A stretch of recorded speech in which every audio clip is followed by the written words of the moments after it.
All right, good morning. We are live. Good morning. Hello. How are you? Happy Monday. Happy Monday. Doing good. The I sun is shining. Can't be worse, right? Can't be better. Can't be better. don't know, man. It could chill out in Florida. I went running and I ended up having to have a friend come get me. I was like on leaning into that fourth mile on my run, and it just became so densely humid that I thought I was going to drown while I was running. And I was like, I'm clearly dying. So I called my neighbor. I was like, you around? Can you help me? I'm gonna puke. So Oh, I made it through my runs this weekend, but they were very painful, not fun. I do not like Florida weather. It's a giant swamp state. I don't understand why people live here. The it is beaches a are bit okay. swampy.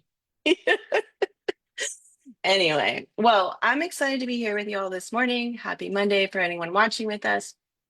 I'm Jillian Conley. I am the VP of Marketing, and I'm excited to be with you guys today. This is Kelly Featheringham. She is the CEO for Team Leadership Solutions. And today we're going to talk a little bit about your internal development while preparing yourself as the leader that you are and the leader that you desire to be, preparing yourself for September. And in September, we are going to be talking about sales and marketing, getting you really squared away with your skill set. We have a lineup for you of interviews we're going to be doing with women who do a really great job on their sales.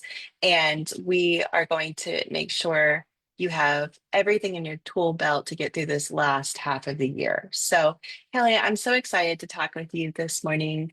I want to talk first about those internal skills. What does it look like for a CEO to um, refine or identify this I guess we call them soft skills. Are they soft skills, right? Sales is, I don't know. Like, do you Yeah. consider that a soft leadership skill? How do you figure out even where to start on that question? I mean, internally focusing is not easy. So where do we start there? How do we get to a place where we can manage ourselves professionally without judgment? No, I love that. I think it's a great question. And definitely, like you said, when you're talking about it, it's more like an internal soft skill. We're not talking about, or soft skill, we're not talking about the script per se, right? I mean, obviously that's a Hmm. tool or that's something that we're going to leverage, but you can have the perfect pitch and still if your mindset isn't in it, right? Some of the work that Hmm. we do behind the scenes and underneath, things like making sure that we trust in ourselves what we're going to deliver, that we're excited, that we are bought in, that we are feeling confident and not fake in what it is that we're about to deliver. I think that especially early on as entrepreneurs, sometimes it's really hard to have that confidence. One of the most common questions that I feel like we ask, at least for the first year, maybe longer, some years, or with new products, is this the right price? Is this too much? Is this too little? Am I worth this much? Is it worth overcharging? All of those things. So making sure that we do some of the market research to give us kind of that I want to say social proof, but really internally, it gives us a little bit of personal proof that, oh, look, other people are doing it. Yes, it is. And I know that Hmm. I am worth that too because I'm putting in the work and I am going to provide my clients value and Hmm. transformation. So all of those things, making sure that your energy is on, because if you go into a sales call and you're feeling all kinds of nervous and not sure that you believe in it, the the first probably the first year I was in business, I had a really hard time closing sales calls. I guess I called them Hmm. consults, Hmm. but I really did some work the second year on what I wanted to charge and what I wanted to offer. And part of the biggest change for me was just deciding that this is just going to be the price. Like it Right. wasn't a wiggle waggle where whoever it was on the phone, I would adapt it based on their circumstance or whatnot. Sure, I would work with people, but I decided and I went with it because then I wasn't in my head the whole call trying to figure out, well, what could I ask them for? What would be okay? What would they be okay with? Right. So a lot of that was just confidence building and making sure that I Mhm. decided that I'm providing value and this is what what would be worthwhile, and they're getting a good deal because I'm going to help them, and being more about that piece of it. What is the transformation they're going to get? Right. Um, yeah, yeah, I like that. consistency. Yeah. Yeah. Go ahead, finish that Oh, statement. I know. Yeah. I was going to say consistency of that and doing that for yourself, Hmm. making sure that you're showing up, but also being consistent across with all of the different um, the avenues that you're offering, or all of the different conversations that you're having, being consistent in how you show up for them, right? Hmm. So you're going to have those clients that have big tickets and are able to, corporate clients where you're going to show up and you're going to sell a big item, but you're also going to have the little guy that maybe only has one employee or doesn't have any employee, and you want to make sure that from a business owner and from a sales perspective that you're showing up the same. Yes, you're going to prepare and approach those conversations very differently, but Hmm. they're both going to come and sit on your virtual couch, if you will, and we're going to have conversations about leadership, and while you're going to adapt for their needs, they're still looking to you to provide them with a service that is going to move them from point A to point B if you're service based. Yeah. Yeah, absolutely. I think that's a really good topically. There's a lot of things that you just covered. There's so much there's a lot of merit to taking time to slow yourself down to invest in getting to know yourself as the leader of your business.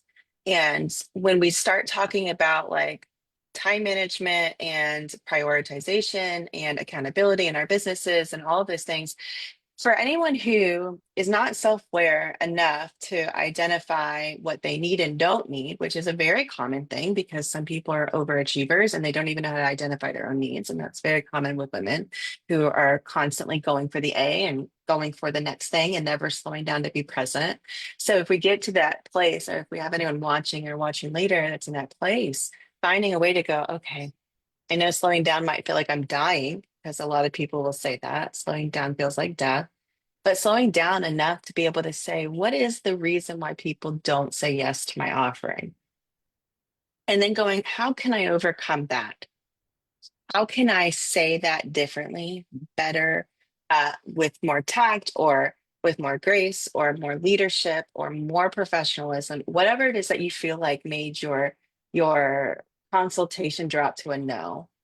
What is it that you can do to look at that service, that product, that line revenue stream, or that consultation process to identify how you can show up for your audience in a really meaningful way, without getting flustered behind this, behind it when they're like, no, and you're like, wait, I thought we were having a really good conversation. I thought we were doing this and this. And then you don't know where to go because you're like, oh, I really thought we were going to be a yes. But you don't want to say that. That's not. But that's what's going on in your head, right? Like, oh man, I was sure I was crushing this. And then you're like, Right. oh, maybe not. Yes. Yeah. Which then Yeah. segues to my next thing, which is that customer service part. Like, let's say you get thrown off hard on a rejection, which Yeah. happens. How Yeah. does customer service skills tie into preparing for sales talks? What would you recommend? Yeah, this is great because again, one of those aha moments you have. Actually, StrengthsFinder is kind of my jam, right? I love Hmm. StrengthsFinder, and by figuring out your internal strengths and applying those to different situations like sales pitching and things like that, one of the biggest learning moments for me is a very essential tool for being a good leader, is a very essential tool for being a good salesperson, and that's empathy and understanding. Because in Yes. sales, we want to tell them all of the ways that we're going to help them. We want to show because we want to Mhm. help, and it's, oh, I can help you with this and explain to this.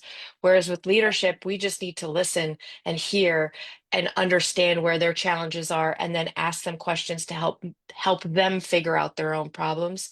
Sales is very similar like that. Instead of trying to solve all of the things on the phone call, it's asking Mhm. them a few questions and being like, well, what if we could do this?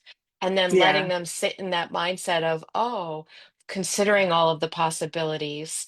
So Hmm. that was a very big aha moment for me. Again, I haven't found the thing that works 100% of the time. I think really it's just Right. a matter of we work with people. I feel like most of my clients could be my really good friends, and Mm.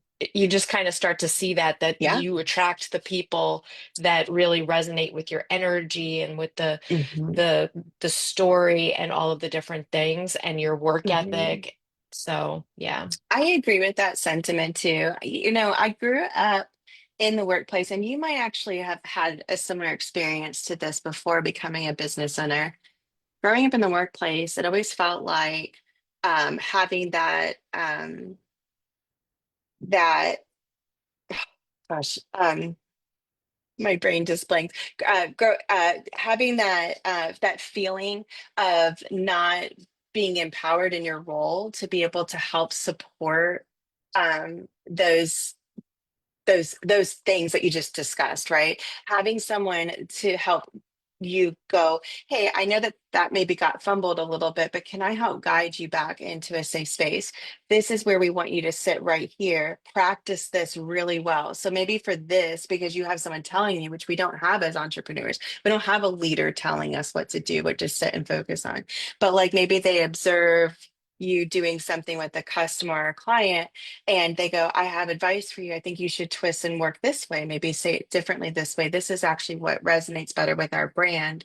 And when you cultivate relationships both internally and externally, you start to build those relationships deep and wide, and those people become your greatest fans. They're your greatest advocates. And it's not, I grew up, and this is, sorry, going back to my original thought. When I grew up in the workplace, it was always like work is work and your personal life is separate. And I always thought that was really hard because I'm like, well, to what extent? Because you want us to be a team.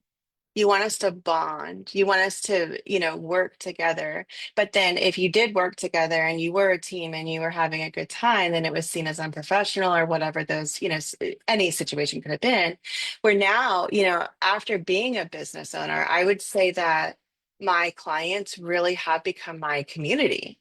Like, not everyone's my best friend, right? But like people like you, people like, Nicole and Erica and Shannon and the women that I went to year one business school with, we're all still friends. We're all working with each other at some point in some way, shape, or form, but we're also still just friends. Like genuinely, wholeheartedly cultivated a trustworthy relationship built off of consistency and follow through and accountability and the willingness to say, I'm open to feedback.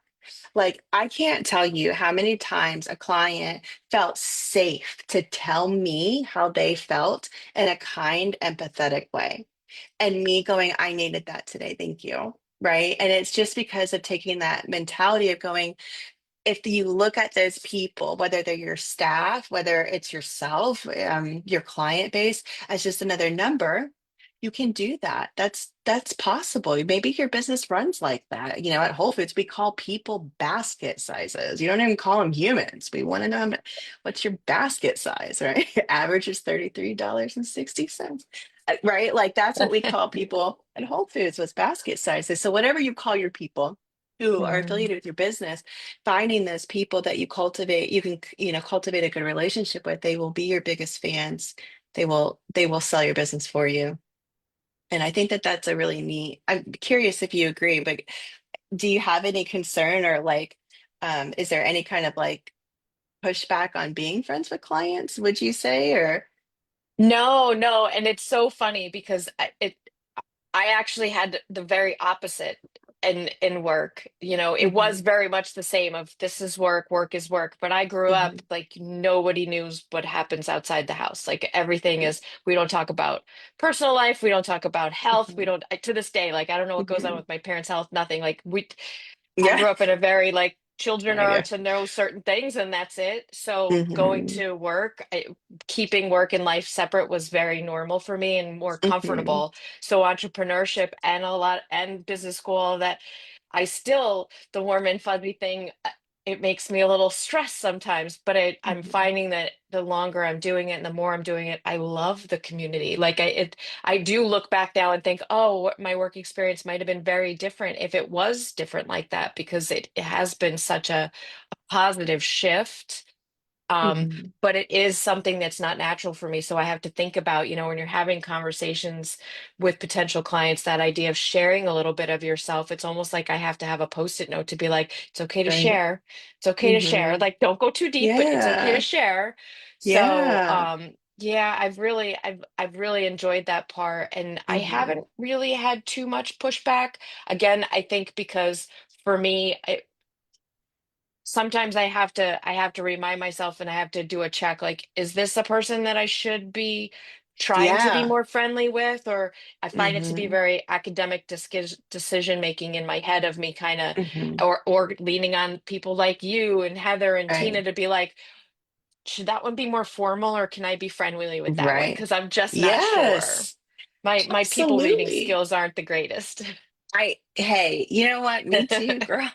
And as like that ADHD combination that I have, I'm also a classic oversharer. I don't lie at all. So like if I try to lie, like if you catch me and I try to lie to cover for someone, you'll see it all over my face. There is no skill set on my face that does lying at all.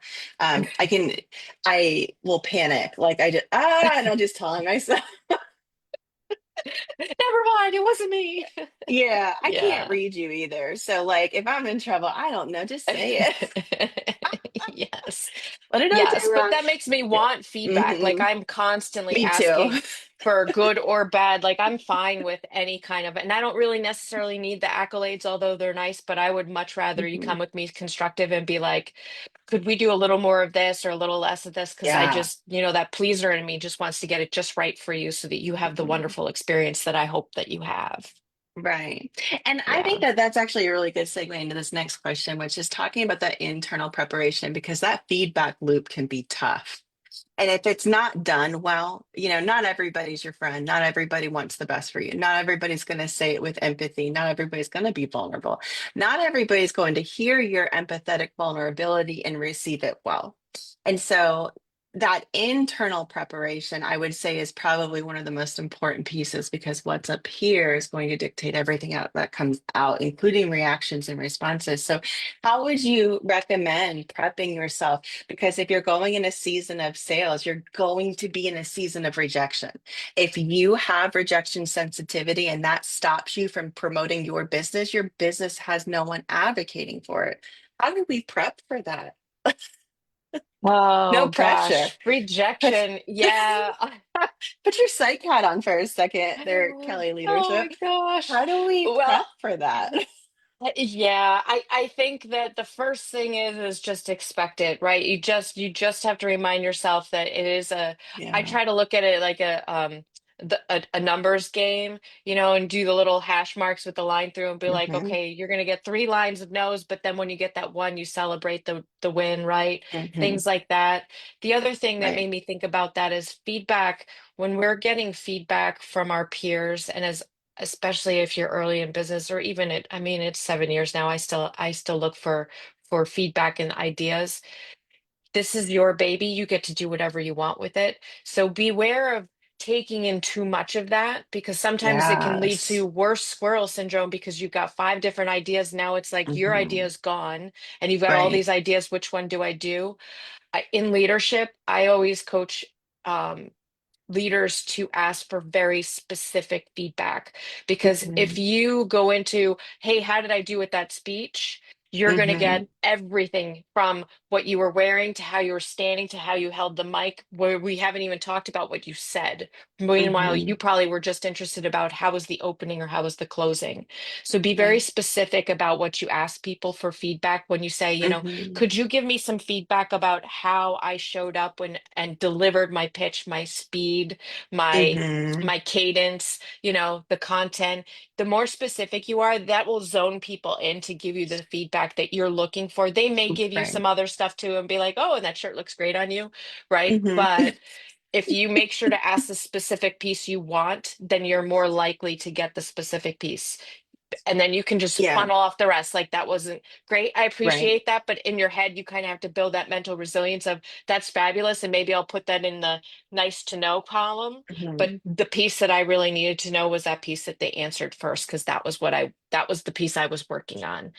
Right. Yeah, I love that, that prioritization and that focused, feedback intent.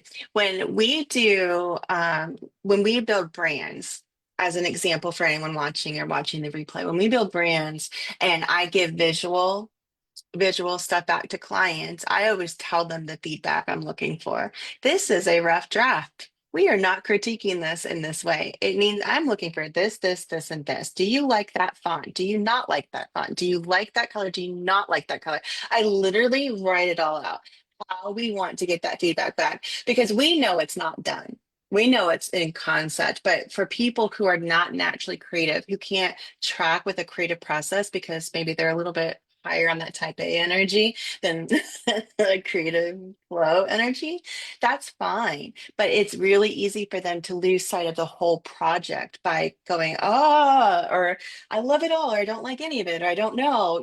Those kind of, vague responses can come. But if we are able to kind of go, hey, that's cool. We're not picking colors today. We just want to show you what a gradient looks like, right? That's it. We'll pick colors next week. I need to know, do you like the shape? Do you like the design? Do you like the font? Like, I get very specific. So I don't know if that's helpful in every, line of work, but like, I get very specific. I stopped asking vague questions after 6 months of starting my company because anytime I've said, hey, how was this for you? They would rip me apart and put me together. It was like very weird, like very, I'm very confused. I couldn't tell if they were happy at the end. Can't read their faces. I'm like, great. I'm like, if they're really happy, they usually tell you. If they're not, they definitely tell you. But the in between people are tricky. It's true. Well, and how do you convert that? Like what do you do next if you're walking away not sure if they're happy or sad? It's like, okay, where do we go from here? Right. Yeah. So Exactly. if Yeah. exactly, it's like you kind of have to lead them exactly. Well, in leadership and sales pitching, all the same thing. It's like we have to maintain gentle control over and that's like a communication skill, right? Having gentle Yeah. control over if you're the one leading the conversation, we need Mhm. to make sure that we gently lead them through the maze that we're trying to take them Mhm. on so that they don't wander off topic or Right. take us in a direction that is completely unproductive. And then sometimes, I'm sure you've had these conversations, right? Where it's like, and now we're in a place where now I really just don't even like you. Like, I don't even want to keep going with this conversation because I'm not sure what gave you permission to say all those things to me, but that was not what this was about. Yeah. Uh-huh. And you don't want to be there. Oh, I hate No. awkward conversations. It's so hard. I mean, I don't know anybody who's like today, woke up and like, I hope I get stuck in an awkward conversation. When they're I writing, they're do like, love an they're awkward silence, manifesting their though. lives for the day. I really hope I have some drama today. Thank you. I do. As a coach, though, we love awkward silence, though. I Oh love a yeah. long silence. I do too. Honestly, anything to watch somebody squirm in their thoughts a little bit is kind of delightful. I'm like, sit with that for a second. We have time now. I don't know if it's the squirming. I love to watch the discovery because usually those Hmm. awkward silences bring the most amazing transformation at the end That's because true. they're finally Yeah. processing. So I love that idea of watching like all of the things on their face happen and then all of a sudden they're like, Hmm. oh, I see what you did. Oh my gosh. Like that's when you get the Yeah. greatest like cathartic moments after it. So it's like, Hmm. sit back and wait. Is this going to be a Yeah. big one or a little one? Yeah. Oh gosh, Yeah. I love that. Those epiphany moments are very, very beautiful. Those whatever you call them. I don't know which one I actually gravitate towards more, but I definitely love being on the receiving end of someone's revelation is very cool. Watching the Yes. eyes just kind of open up and their gaze like quite literally widen as they become more in tune with whatever their higher self is bringing to them, in that moment. And I think that's very cool. Yeah. Um, Yeah. Now, with all of that internal preparation, I think we've got 6 minutes. Let's recap some of the things we've been talking about in August around your messaging, your elevator pitches, and for the sake of starting us off into sales, we're going to talk a little bit about overcoming objections as well. Just a quick recap on that. Um, Yeah, yeah. Why don't Yeah.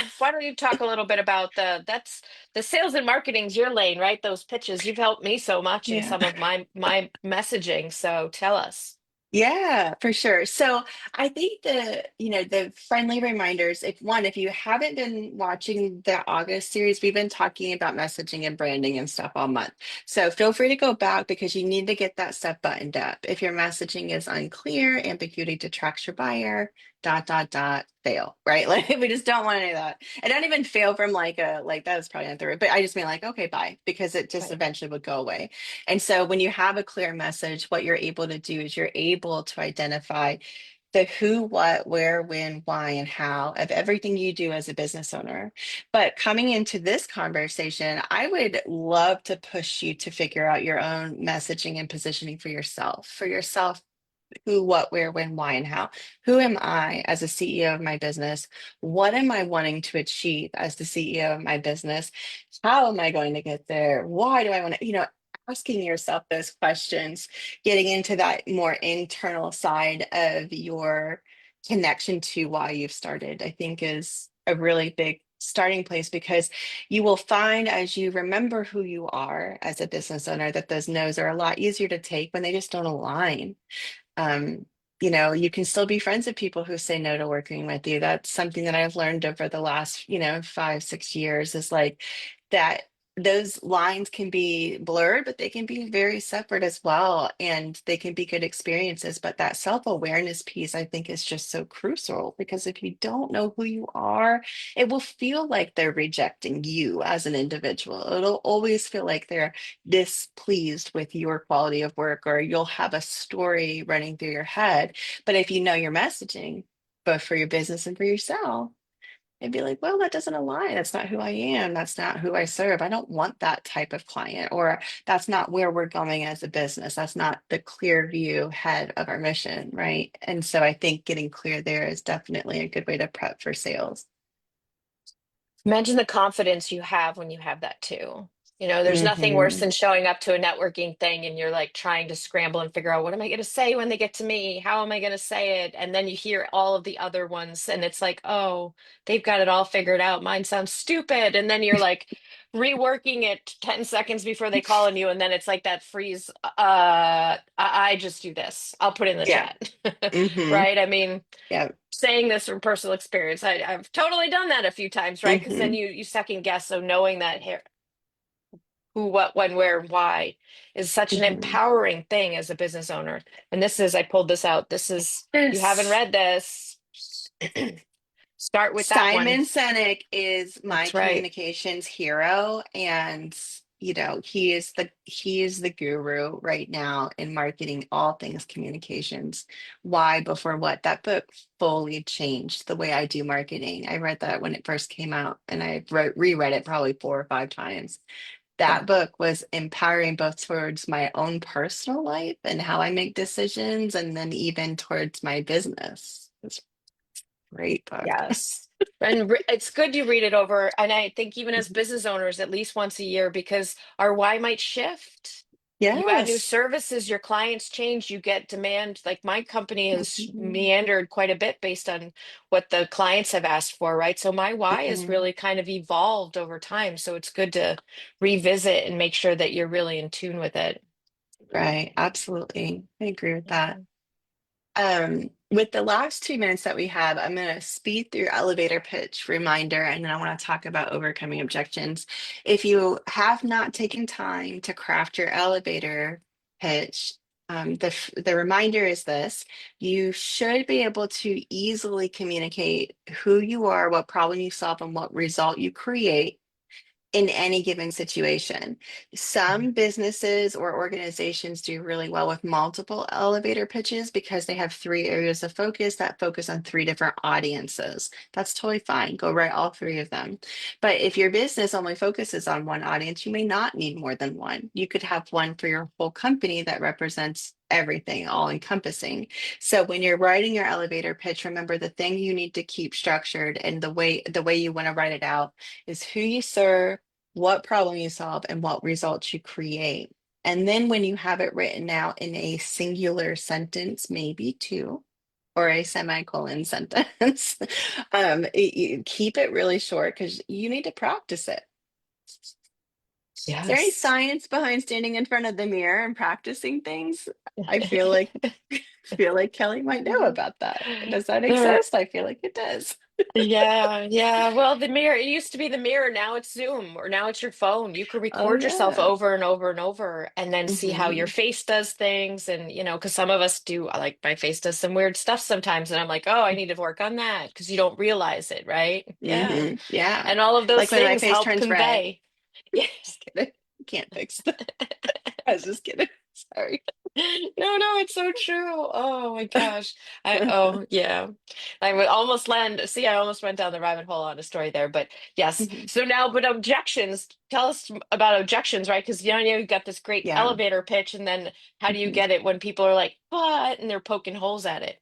Yeah. Well, I would say this from a sales perspective, the three main reasons why people most likely are going to say no to you is going to have something to do around your price, the cost of it, the timing of it in their life and their work and their flow, or the trust. Um, and trust is a really big one. I don't leave that one last for no reason. If you need to overcome objections and you are unable to identify why people have said no to you, maybe you weren't listening, maybe you didn't ask, maybe they didn't tell you, whatever that reason is, I would start there.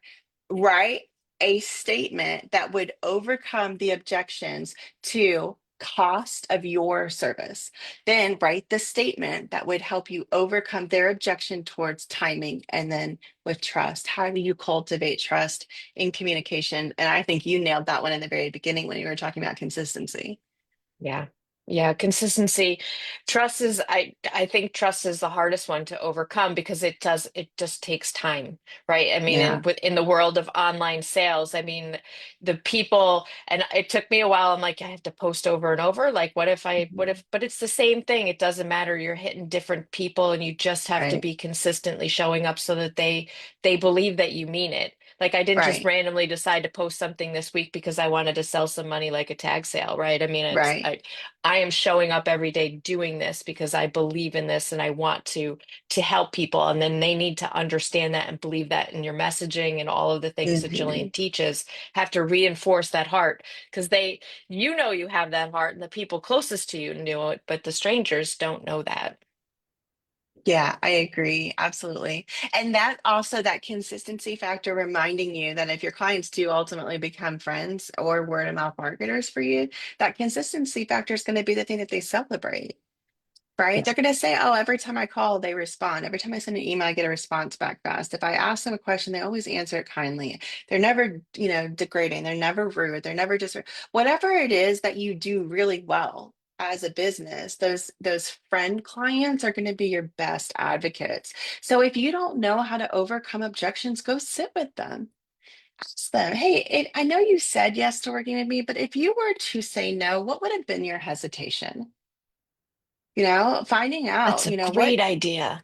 yeah, like Yeah. if you were to say no in that season, what would it have been? What would have been the reason? Is it the timing? Maybe you just started your company, you don't have the cash flow. Maybe it's cost. And I know cash flow and costs are kind of the same, but like cost doesn't always mean that you don't have the money for it, right? It might be that you've allocated your money towards another thing, or have plans in your overall business, goal for the year to do something with that money. It's not necessarily that the price is wrong, but there could be a trust factor there or a lack of trust. Maybe you're overpriced or underpriced. I can't even tell you how many times I've seen people underprice themselves. And then I go, are you even a professional at that point? Like, are you a hobbyist at that price point? What am I actually paying for? It's like the difference between having like a 12-year-old babysit your kids and an actual trained like nanny or caregiver, right?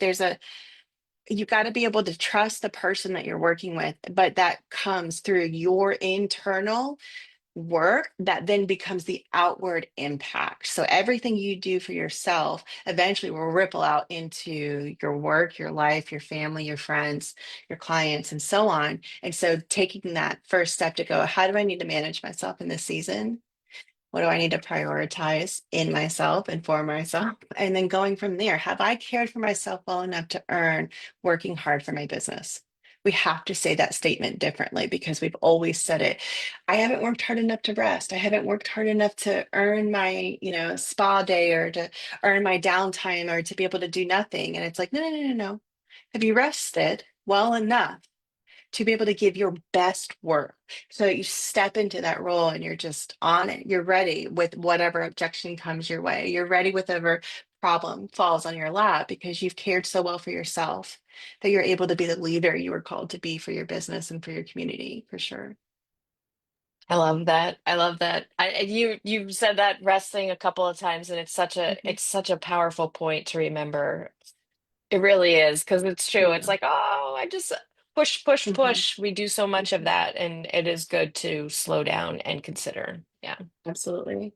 Well, Oh, thank you, great. Kelly, for hopping on. I know we're over by a few minutes. Anyone who watches live, thank you so much. If you have any questions, comments, thoughts, feedback, feel free to drop in the comments. And next week, we will not be here. It'll be Labor Day. After that, in September, we will do 4 weeks of sales training. So come hang out with us Monday at 9 a.m. Oh, and if you haven't already, the summit is coming up. You need to buy your ticket today because Yes. we're at that 1 month mark. So if you have not purchased your tickets, go get your tickets. You can click on the banner on our Facebook page. You can go on the link in our bio on Instagram or on face or on LinkedIn as well. You got to get your tickets now. We're gonna be sold out. It's gonna be amazing. You're gonna miss your chance to be around women who will empower you, inspire you, and fill your cup in a way that no one else can. You do Best not day want of to the miss year it. in the sisterhood. Best day of the year, hands down. Absolutely. Best Yeah. day. I agree. So if you haven't Yeah. already, buy your tickets. All right. Awesome. Thank you, Kelly. Thank you so much, everyone, for watching. We'll see you all in 2 weeks. Have a great